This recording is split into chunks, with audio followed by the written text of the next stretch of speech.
Hello and welcome to another edition of Jamaica Magazine. I am Adrian Atkinson.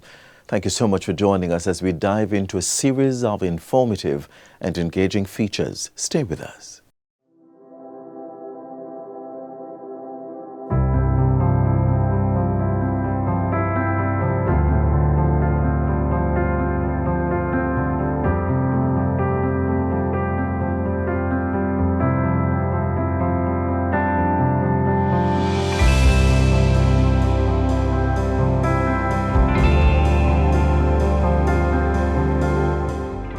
In a fast-paced world, it's easy to act on autopilot. But what if we took a moment to be intentional about our choices, to recognize that every action counts? Small intentional actions can create a ripple effect. A simple smile, a helping hand, or a kind word can change someone's day and inspire them to pay it forward. Being intentional starts with mindfulness. Practice gratitude. Choose kindness in your interaction. Every choice we make has the power to inspire, uplift, and create a better world. Take a moment each day to be intentional.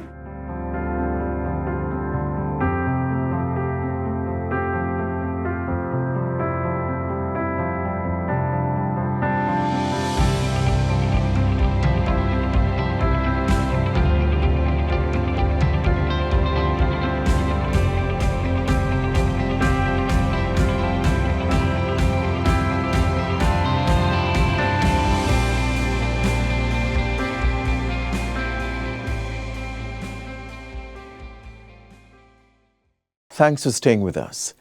It is often said that education is the key to success. But what happens when that key slips out of reach due to financial strain or health challenges? The government's program of advancement through health and education path is designed to support those in need and unlock opportunities for families across Jamaica. Let's find out how.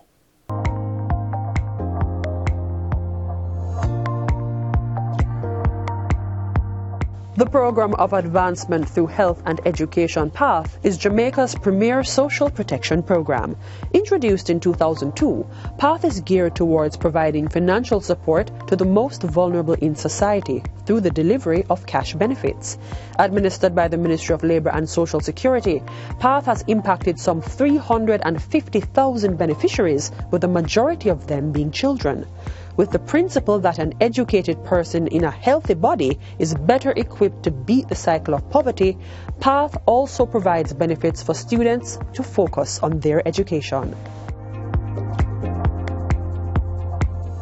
The main objective of the Program of Advancement Through Health and Education is to break the intergenerational cycle of poverty. It means that we understand that the main way out of poverty is to be healthy, firstly, and secondly is to be educated.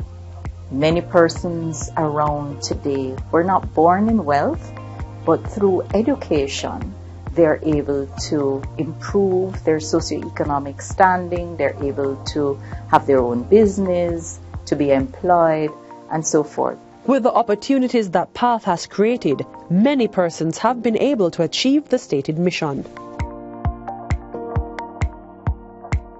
Now, PATH provides cash benefits to families, and the benefit that families receive is based on the number of persons in the family who fall within specific categories that we provide assistance for. So, for example, we look at how many children that are in school going within that household. Do we have any elderly persons? Do we have any persons with disabilities? What about pregnant and lactating women? And those are the main categories. Beneficiaries on PATH are also eligible for a wide range of other benefits. Students, for example, are eligible to receive school feeding through the Ministry of Education, both at the primary and secondary level.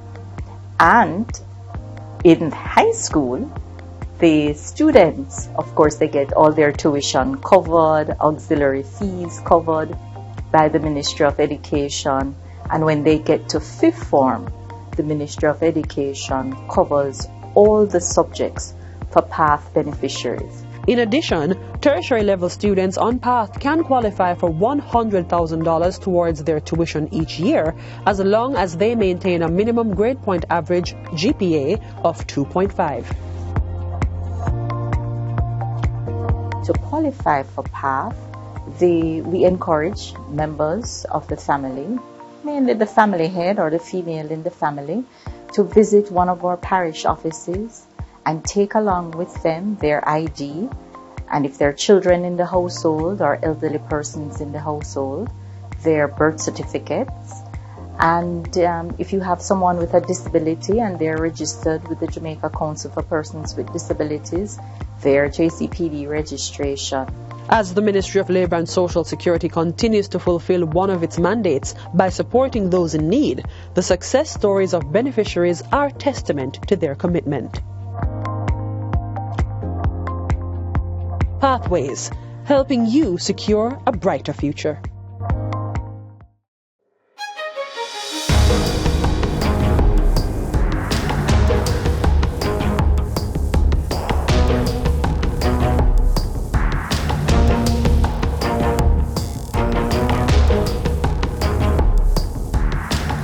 Event of a natural disaster, the Jamaica Fire Brigade is ready to fire up the engine. The aim? To save lives, one of several government entities that are equipped and ready to tackle emergency situations.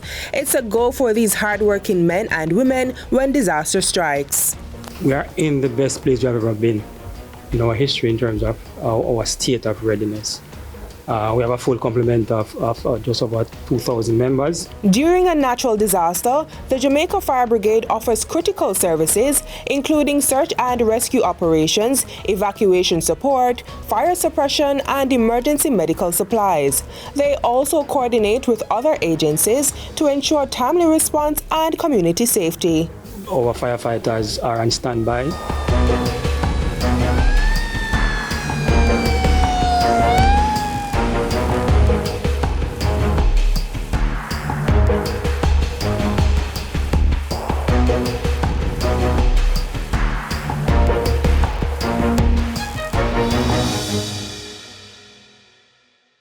They say if you fail to plan, you plan to fail.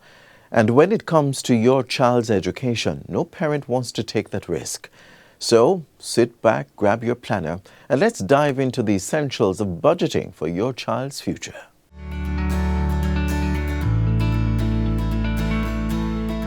Hello everyone, I'm Xavier Campbell, an educator, financier, and entrepreneur.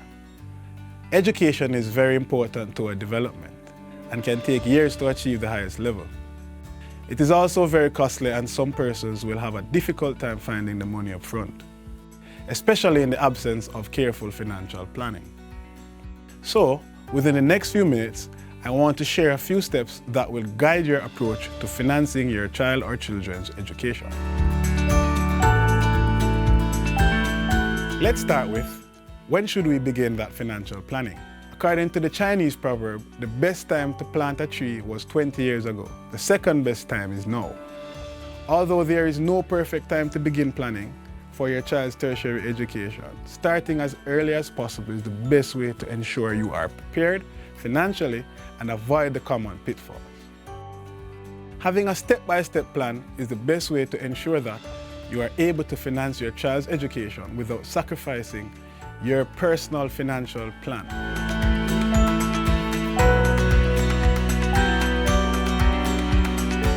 There are several things to consider when planning for your child or children's education. However, most notable among them are parents must identify the future costs of tertiary education and have a clear sum in mind of what their target will be. Then work their way backwards to present and see how best they can earn to realize the future goal. A clear financial plan should be put in place either by the parents themselves or with the help of a professional financial planner. The discipline is what follows the plan to ensure that all financial objectives are being taken care of in terms of allocations and meeting the various timelines set out by the plan. Once all incomes and expenditures remain in accordance to the plan, by the time your child reaches maturity, their tertiary education funding would have been readily available to offset the costs associated.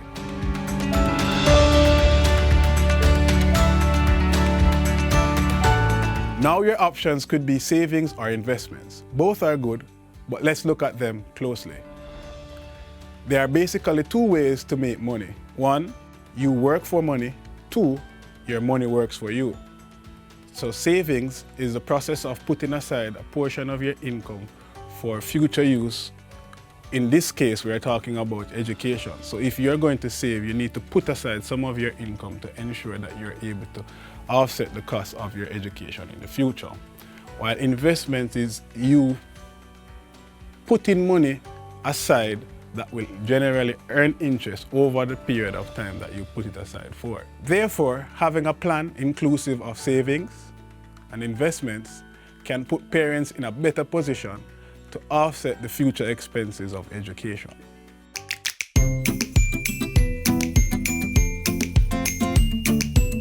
Firstly, if you're not financially literate, I would advise you to seek assistance from a professional financial advisor to ensure you are getting qualified advice that will help you achieve your goal.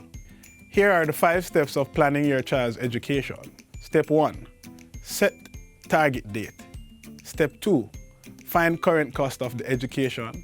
Step 3, find target amount. Step 4, estimate the returns you can generate. And step 5, calculate the monthly contribution. Here are some additional things to consider. A partner plan is a very good thing. Creating a savings account and/or fixed deposit. Invest in one of the various educational products available from a preferred financial institution.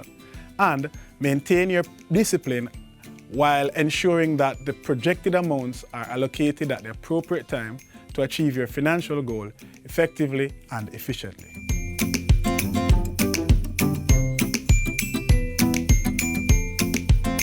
One of the most common mistakes that parents make is that they think that they need this large lump sum. But as the Jamaican proverbs go, every mickle make a muckle, so therefore they can start small and then build onwards. Now another mistake that they normally would make is the fact that they think that savings alone would help in terms of offsetting the costs in the future. What I would recommend is for them to use a culmination of both savings and investments in order to achieve their financial goal.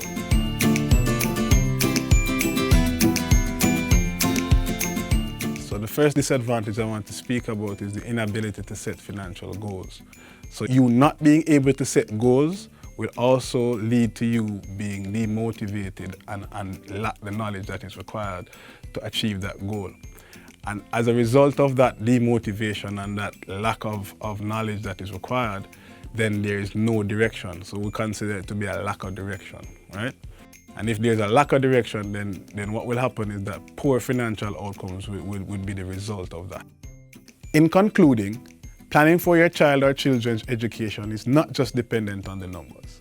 Rather, it's a combination of several factors, namely social, personal beliefs, religious, your way of approaching, and general outlook at life. However, the cost of education on a rise. Parents are looking at various investment vehicles to secure their child or children's future. Judicious planning for your children's future is essential, and empowering them with an education plan is a wise thing to do. Start to reap maximum benefits very early. Create a sustainable future for them to bloom in.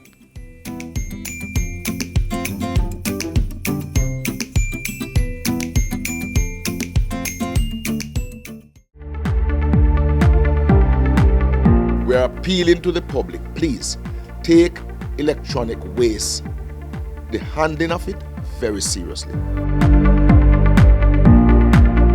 It is not to be played with, and we want especially the children to be kept far as possible from old computers, old laptops, old cell phones, all those electronic waste because of the dangers that it poses.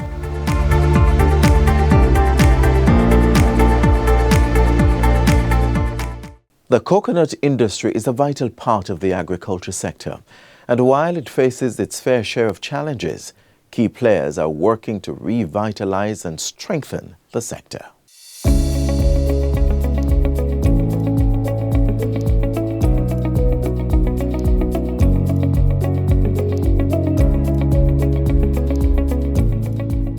Coconut is a staple of daily life in Jamaica, whether it's the refreshing water, the creamy jelly, or the versatile oil.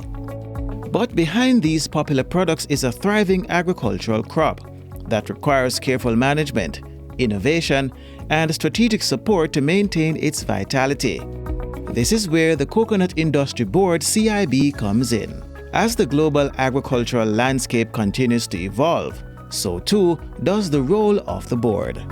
With changing climates, natural disasters, and the increasing need for technological advancements, the Coconut Industry Board has been working tirelessly to adapt, innovate, and ensure that coconut farmers remain sustainable, productive, and profitable for generations to come. To address both the immediate and long-term needs of the industry, several key strategies are being implemented to sustain the sector. One of these strategies is a partnership with the Ministry of Agriculture's Predial Larceny Unit to tackle the long-standing issue of theft, enhance security, and protect farmers' viable crops. Additionally, international partnerships are being pursued to drive technological advancements in the sector.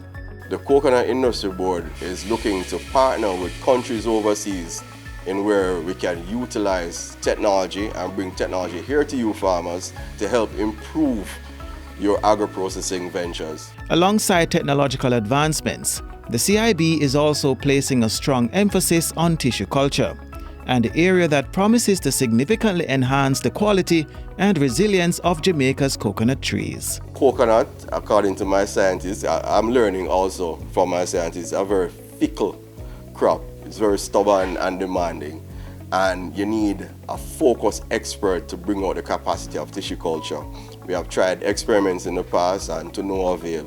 So we want to push resources and build a capacity, so we have an expert in Jamaica to facilitate the growth of the coconut industry from a tissue culture standpoint. The CIB is also focused on revamping its hybridization farm, the only facility of its kind for coconuts in the hemisphere. We're introducing a new hybrid to the farming population, but it has to go through its natural testing process to add additional value to you, our farmers. And you have to understand the most important thing in introducing a hybrid to the environment is the lethal yellowing resistance, because based on historical information, we had about 9 million trees in Jamaica producing copra, having a manufacturing process around it. A lot of companies' copra plants were in Jamaica, exporting copra to the United Kingdom and various countries. Because of the lethal yellowing disease and Gilbert, we lost 9 million trees. The Coconut Industry Board, based on its research department and the leadership at the time, thought it relevant to implement a planting program to resuscitate the entire coconut industry of Jamaica. And now we're up to over 4 million trees. The Coconut Industry Board is clearly focused on the future of the sector. Through a combination of cutting-edge technology, international collaborations, and internal research, the board is positioning itself to tackle the challenges of tomorrow while ensuring the sustainability of the industry today. We are a blessed country to have a Coconut Industry Board to sustain your livelihood and the entire Caribbean.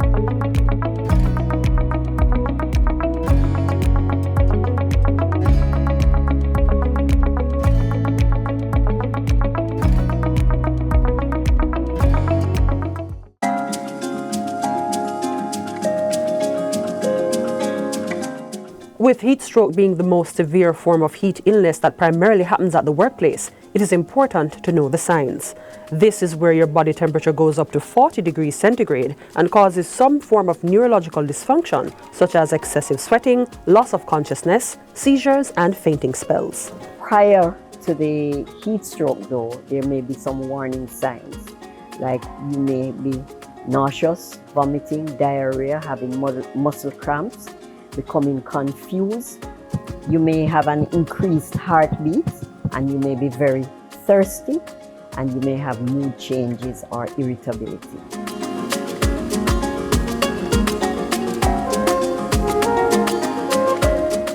Step into a world where tradition meets science and nature becomes medicine. Journey with us through the halls of the Natural History Museum of Jamaica. Necessity is the mother of invention, and we had to find a way to survive. And so for the plants, the natural gift of the Creator, we could rely on it to guide us into what we needed to do. I didn't know about Fenzik and your pharmaceutical things. I know about bush. So if I had a headache, I knew as a child that I should use the leaves of 3 mackerel bush and a piece of cloth and tie it on my head, and the pain would go. The use of herbs as medicine. While this age-old practice has been overlooked by many, the Institute of Jamaica saw it fitting to mount an exhibition on medicinal plants of Jamaica and their uses, bringing to the present the medicinal habits used in the past. So at least 330 plants have been found growing in Jamaica, have been identified as having medicinal value. Of that 334, at least 193 have been assessed for their biochemical activities, and 23 of those are actually endemic plants. Not every plant, though in its natural form is good, is accessible to everybody.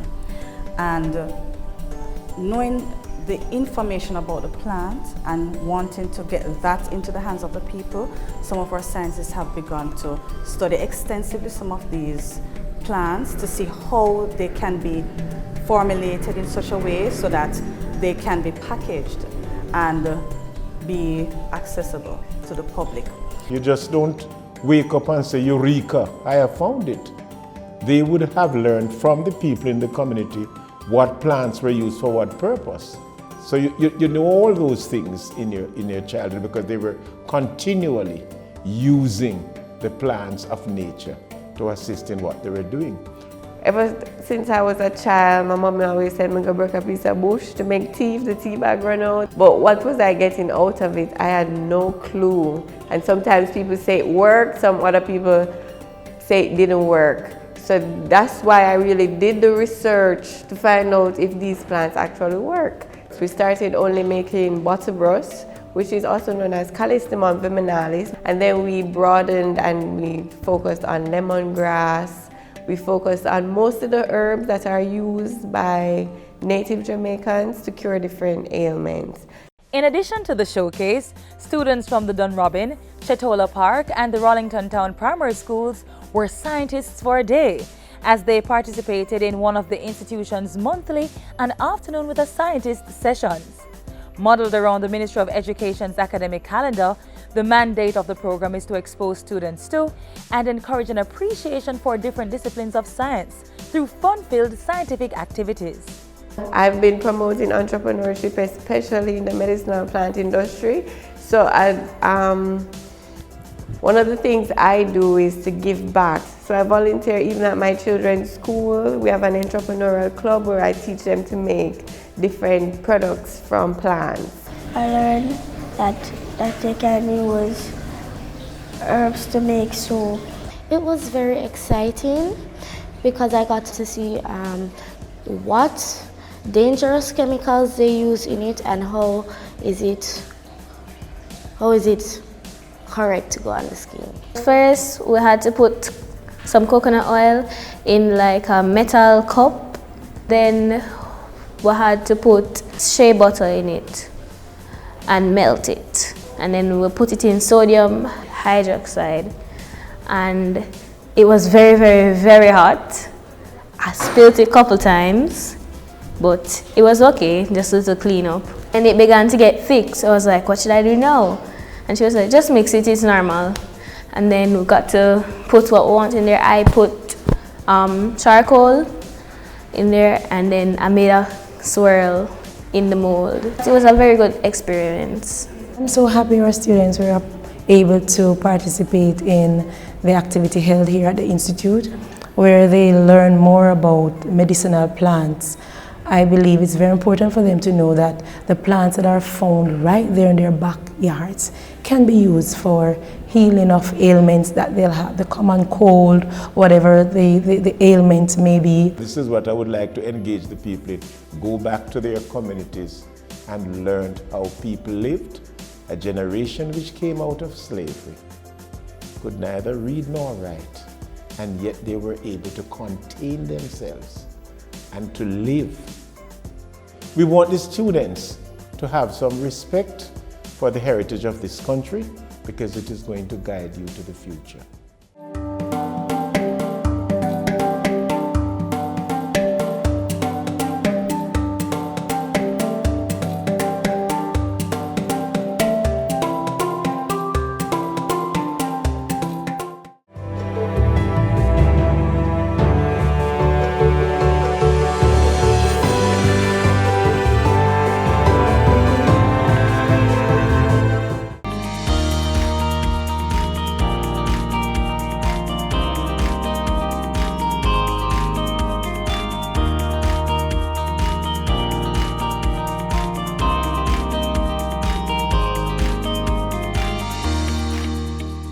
Time, media, and information are all elements the Ministry of Education and Youth is using in the teaching and learning environment to ensure the needs of all students are met. Time is so important. We have to let our students spend time with the media, whatever it is. So we have to present the information in different medias and then give them the opportunities to spend time with the information. So don't feel you're overloading them.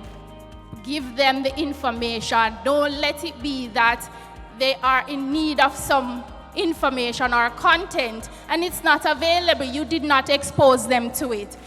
Ensure that you utilize all the resources that we are presenting and give the students as much practice, engagement to spend time with the information so that they will get it, they will learn it. After you have exposed them to the media, you have given them time to engage with the content, the media. What is the feedback you're going to get from that information? How are you going to utilize that information to make decisions for your students and yourself? There are the students that you can just give them the media and they will get it in whatever form you give it to them. So, knowing that difference in your students, you are now better able to support the ones that you need to pay extra attention to. First, we want to look at our Google Workspace. It provides you with tools for collaborating class, and some of those tools are their Classroom, your Google Classroom, your Google Docs, your Google Sheets, slides, and it also helps you to communicate. From there, that gave us the opportunity to give you your email accounts. This is how your classroom should really look with all your teachers in one space and a fully managed online school. By effectively managing their time, incorporating media into their lessons, and providing access to high-quality information, teachers can create a learning environment that is engaging, interactive, and effective for all students.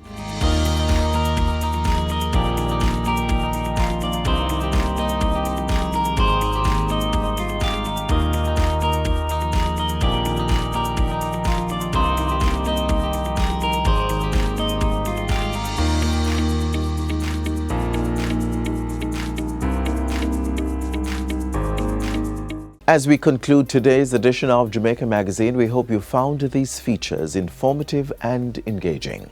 Stay connected with GIS through our website at gis.gov.jm and on social media. On behalf of the entire production team, my name is Adrian Atkinson, wishing you a fantastic weekend. This has been a production of the Jamaica Information Service, the voice of Jamaica.